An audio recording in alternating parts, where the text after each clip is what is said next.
Assalamualaikum warahmatullahi wabarakatuh. Waalaikumsalam. Waalaikumsalam warahmatullahi wabarakatuh. Selamat sore Bapak dan Ibu. Gimana kabarnya? Baik? Alhamdulillah baik. Baik, Bu. Baik, Bu. Baik. Untuk hari ini saya ingin membahas tema tentang ATP atau alur tujuan dari pembelajaran. Sebelum masuk materi, adakah dari Bapak Ibu yang memahami dari ATP tersebut?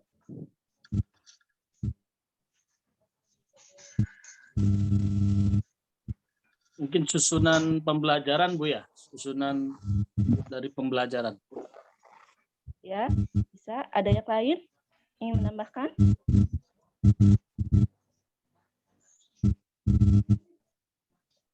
Mungkin Bu Rosi, Pak Amir, atau alur yang digunakan untuk mencapai tujuan pembelajaran, alurnya yang digunakan untuk tujuan pembelajaran.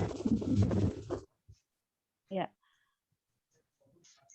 Alur tujuan pembelajaran yang merupakan alur atau langkah-langkah yang harus dilakukan dari fase awal sampai fase akhir pada periode pembelajaran. Oke. Baik, berarti sudah paham ya? Kita masuk ke materi.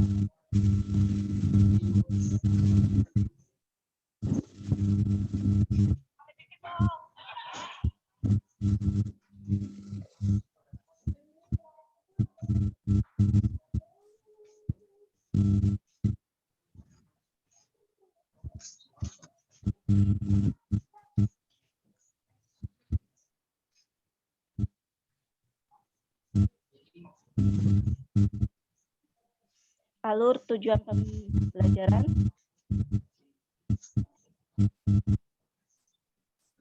Saat ini kita akan belajar tentang konsep dari tujuan pembelajaran.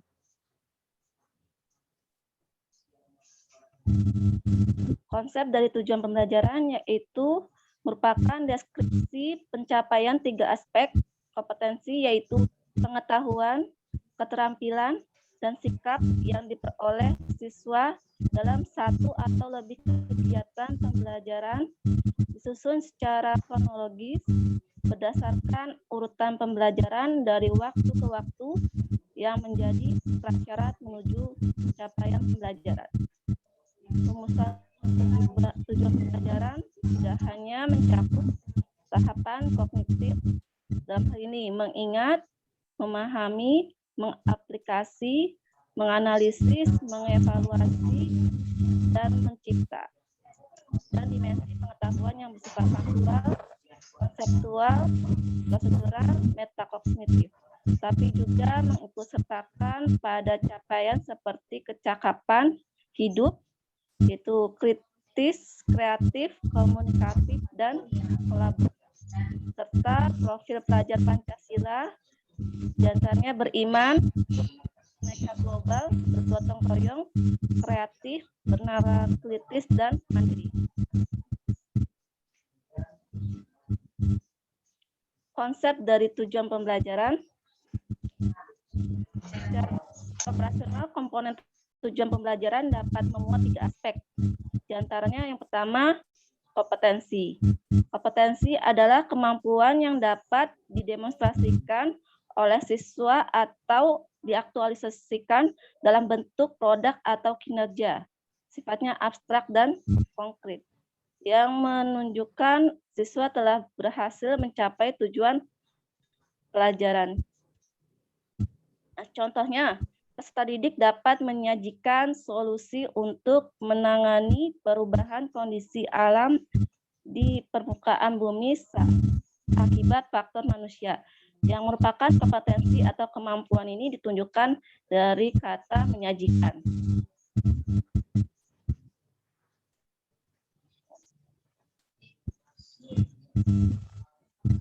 Aspek berikutnya yaitu konten. Konten merupakan ilmu pengetahuan inti atau konsep utama yang diperoleh siswa melalui pemahaman selama proses pembelajaran di akhir satu unit pembelajaran. Contohnya, perubahan kondisi alam di permukaan bumi akibat faktor manusia. Di sini materinya yaitu berupa permukaan bumi.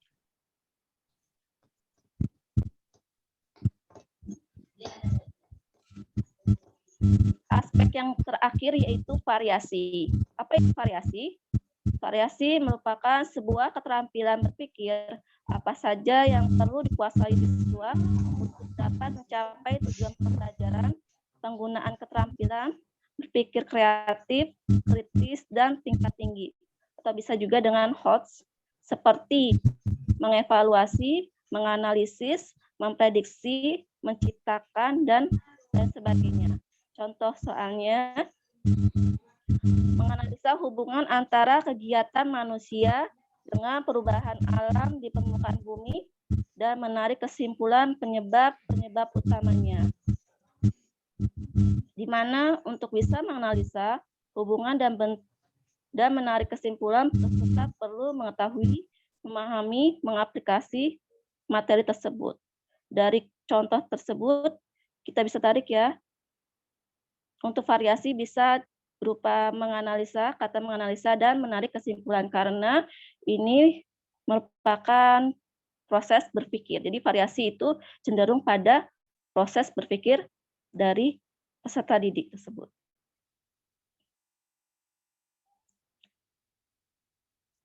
Selanjutnya, konsep tujuan pembelajaran.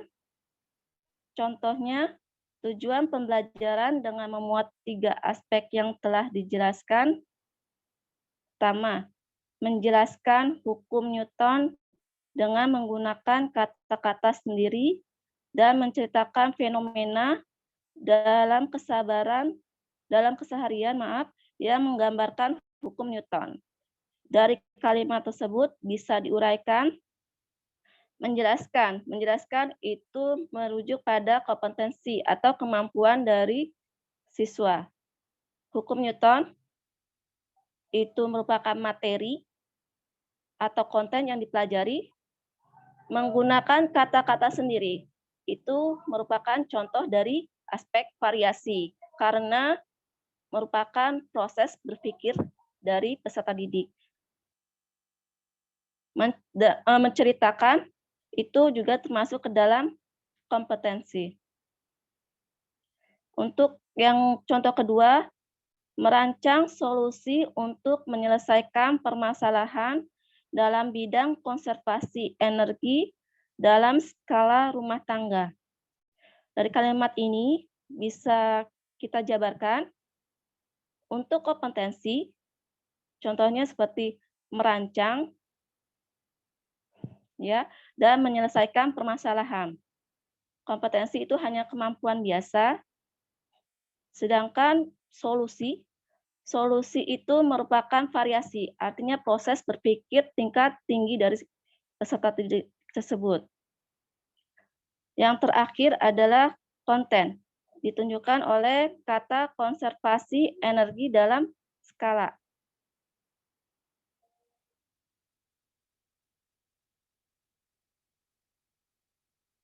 Terima kasih untuk slide-nya ini.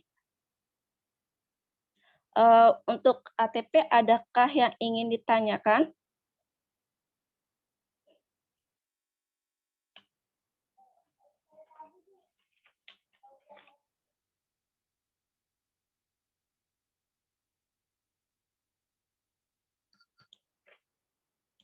Apa Bu Rosi, Pak Apep, ada yang ingin ditanyakan dari konsep alur tujuan pembelajaran ini? Boleh saya minta penjelasannya tentang ini? Kan ada yang konten, tadi saya lihat ada konten, kemudian apa? Lupa. Selain konten itu variasi. Oh, yang variasi minta ini. Saya belum paham Pak untuk yang variasi aja. Yang variasi itu bagaimana penerapannya Bu itu? Saya share lagi ya. Kita lihat lagi contohnya.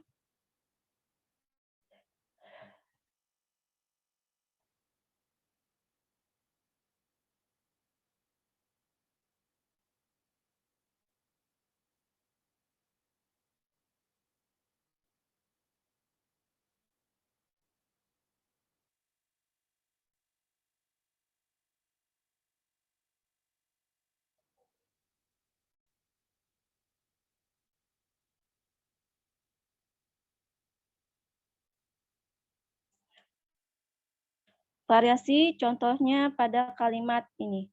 Menganalisa hubungan antara kegiatan manusia dengan perubahan alam di permukaan bumi dan menarik kesimpulan penyebab-penyebab utamanya. Nah, kalau variasi itu berarti dia keterampilan berpikirnya tingkat tinggi, berarti dia jika berpikirnya itu lebih dari sebelumnya gitu.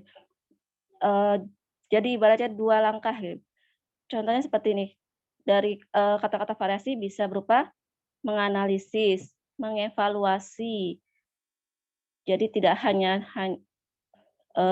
kegiatan tapi juga proses berpikirnya juga. Terus ada lagi memprediksi, menciptakan, dan sebagainya. Seperti itu contoh dari variasi. Oke, makasih Bu. Oke, mungkin ada pencerahannya sudah. Baik, ada lagi yang ditanyakan? Jika tidak ada, baiklah saya tutup sesi sinkronus kali ini. Untuk sesi asinkronus bisa dilanjutkan setelah sesi ini. Setelah ini saya tutup dengan ucapan Alhamdulillahirabbil alamin. Assalamualaikum. Alamin. Waalaikumsalam warahmatullahi wabarakatuh.